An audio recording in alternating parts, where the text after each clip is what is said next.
آپ نے ارشاد فرمایا اپنی بیویوں کے لیے زیب و زینت اختیار کرو، میں قربان جاؤں۔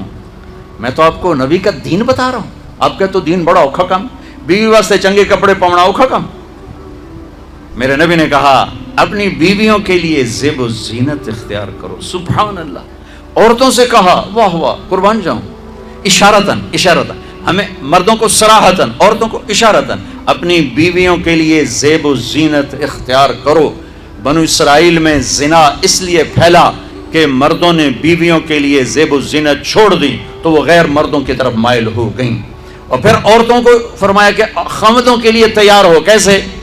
آپ نے فرمایا جنت کی حور اپنے خاوند کے لیے ایسے تیار ہوگی جیسے ام سلمہ میرے لیے تیار ہوتی ہیں۔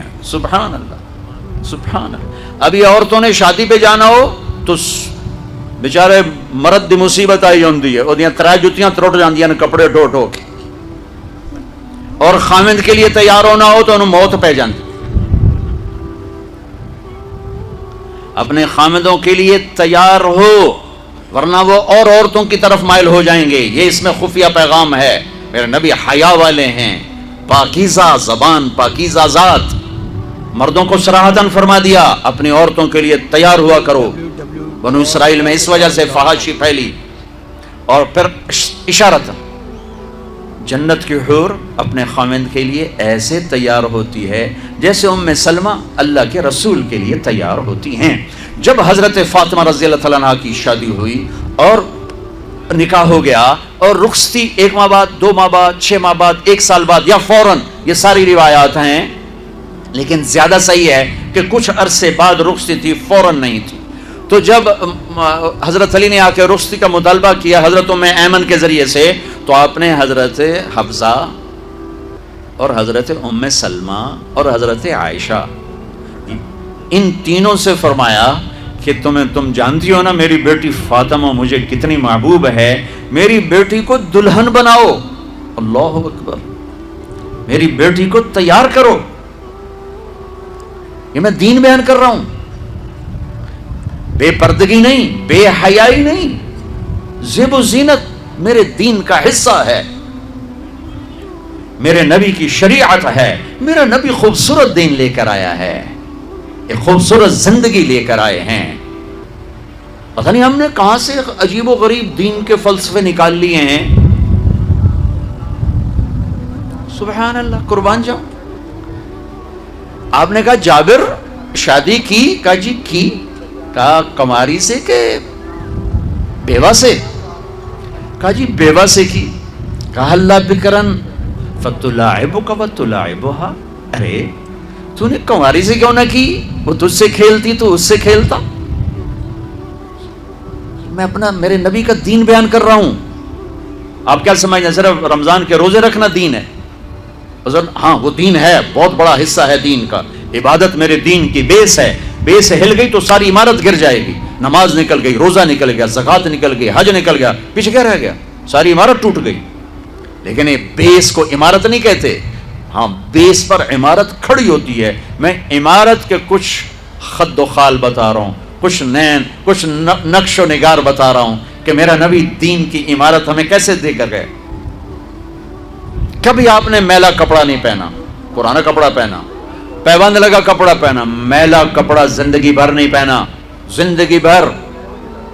اور آپ کے بدن مبارک سے، آپ کے پسینے سے ایسے خوشبو آتی جیسے مشک سے خوشبو آتی، دنیا کے سب سے مہنگی خوشبو۔ آپ حضرت ام سلیم کے گھر میں آرام فرما رہے تھے دوپہر کے وقت، دوپہر پر، تو آپ یوں کر کے سوئے ہوئے تھے، یوں یہ کوہنی آگے نکلی ہوئی تھی۔ آنکھ کھلی تو دیکھا ام سلیم نے یہاں بوتل رکھی ہوئی، یہاں۔ تو آپ نے کہا کیا کر رہی ہو؟ تو کیا تھا، چونکہ گرمی، پنکھے تو ہے نہیں، پسینہ یہاں سے نیچے گر رہا تھا۔ ام سلیم نے نیچے بوتل رکھی ہوئی تھی اور وہ سارا پسینہ اس کے اندر جمع کر رہی تھی۔ کہا ام سلیم کیا کر رہی ہو؟ کہا یا رسول اللہ یہ آپ کا پسینہ اکٹھا کر رہی ہوں، یہ مشک سے زیادہ خوشبودار ہوتا ہے۔ میرے نبی نے کبھی گندے کپڑے نہیں پہنے، کبھی میلے کپڑے نہیں پہنے، پرانا پہنا ہے، پیوند لگا پہنا ہے، میلا نہیں پہنا. میرا دین یہ نہیں کہتا کہ ایسی شکل میں آ جاؤ کہ لوگ بھاگنے لگ جائیں. سب سے زیادہ عزت اہمیت دو.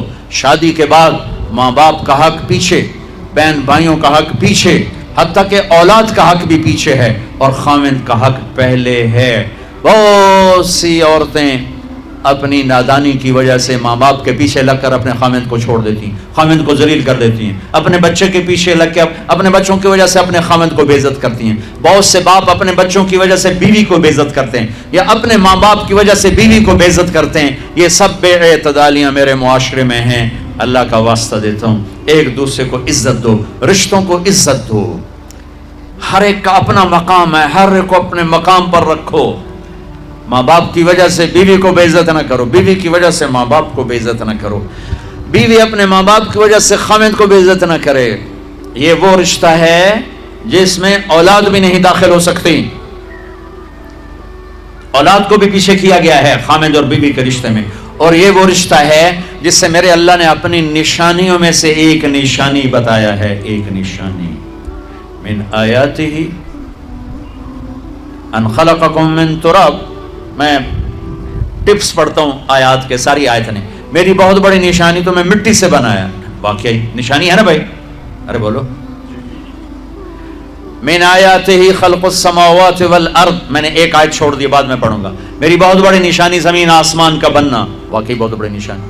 من آیاتہ منامکم باللیل والنہار. میری بہت بڑی نشانی تمہارا سو جانا اٹھنا. واقعی بہت بڑی نشانی.